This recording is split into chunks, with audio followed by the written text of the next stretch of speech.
Once upon a time, in a village nestled between rolling hills and a sparkling lake, there lived a young woman named Amara.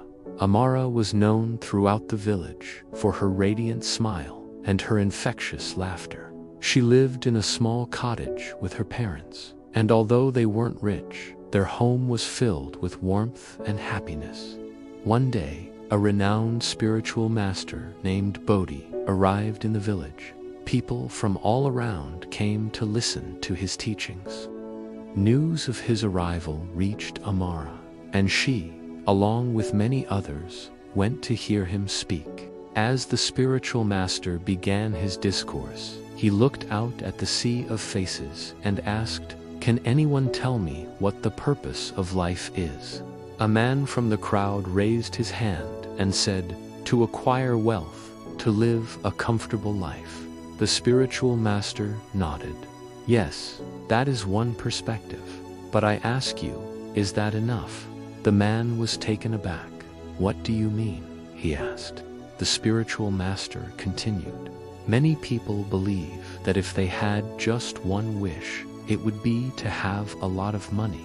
They think that with wealth, they could buy all the happiness and comfort in the world. So they work tirelessly, always seeking more and more." He paused, letting his words sink in. "But tell me, is someone who is always chasing money ever truly happy?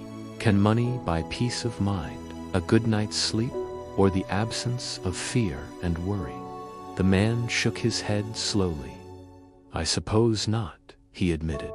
The spiritual master turned to Amara and asked, "What do you think, young lady? What is the purpose of life?" Amara, who had been listening intently, stood up. "I believe," she said, "that the purpose of life is not just to acquire wealth or material possessions, but to cultivate true wealth. True wealth, according to me, is a combination of factors that bring lasting joy and contentment. It's about living a life filled with love, kindness, compassion, inner peace, and a sense of purpose," she continued. "When we focus solely on material wealth, we often find ourselves caught in a cycle of greed and dissatisfaction. True wealth, on the other hand, encompasses all the essential aspects of a fulfilling life, including our relationships, our well-being, and our connection with something greater than ourselves." The spiritual master smiled, recognizing the depth of wisdom in Amara's words. He then posed another question to her. "Can you share an instance from your own life where you experienced true wealth?" Amara thought for a moment before responding. "Of course," she said. "There are times when I've had enough to eat, a place to call home, and most importantly, the love and support of my family and friends. These are the things that have brought me true wealth," she shared. "For instance, last month, our village was hit by a terrible storm. Our house's roof was damaged, and we had to leave our home for a few days. But you know what? We weren't disheartened. See, we may not have had much, but we had each other. We stayed together in my friend's house. We shared meals, stories, and most importantly, we had each other's support during that tough time. And you know, we laughed a lot. We made the best out of the situation. That's what true wealth is about, isn't it? Having the strength and the will to face any challenge that life throws at you, knowing that you're not alone. Because at the end of the day, it's not the material things that matter, but the strength of our bonds and the richness of our experiences that truly make life worthwhile." A hush fell over the crowd as Amara's words resonated with them. They realized that in their relentless pursuit of money, they had somehow lost sight of these fundamental truths. The spiritual master, pleased with Amara's insight, announced, "You have spoken wisely, child. You have understood that true wealth is not just about material prosperity, but about nurturing the various facets of a meaningful life," he continued. "In today's world, Many people equate wealth with happiness, believing that having more money will bring them closer to happiness. However, they often find that this is not the case.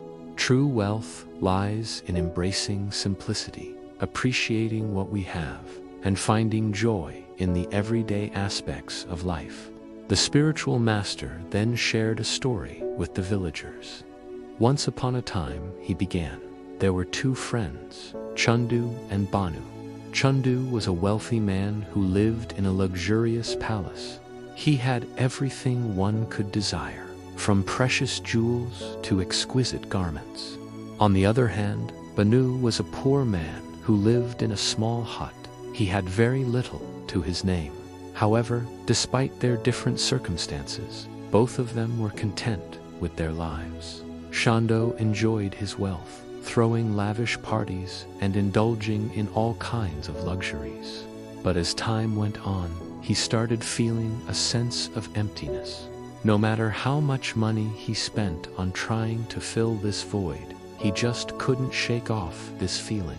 On the other hand, Banu, despite his poverty, was content. He had a strong sense of community. His neighbors looked after each other, and he found joy in the simple things in life. One day, Chandu visited Banu to try to understand how he could be so happy despite having so little.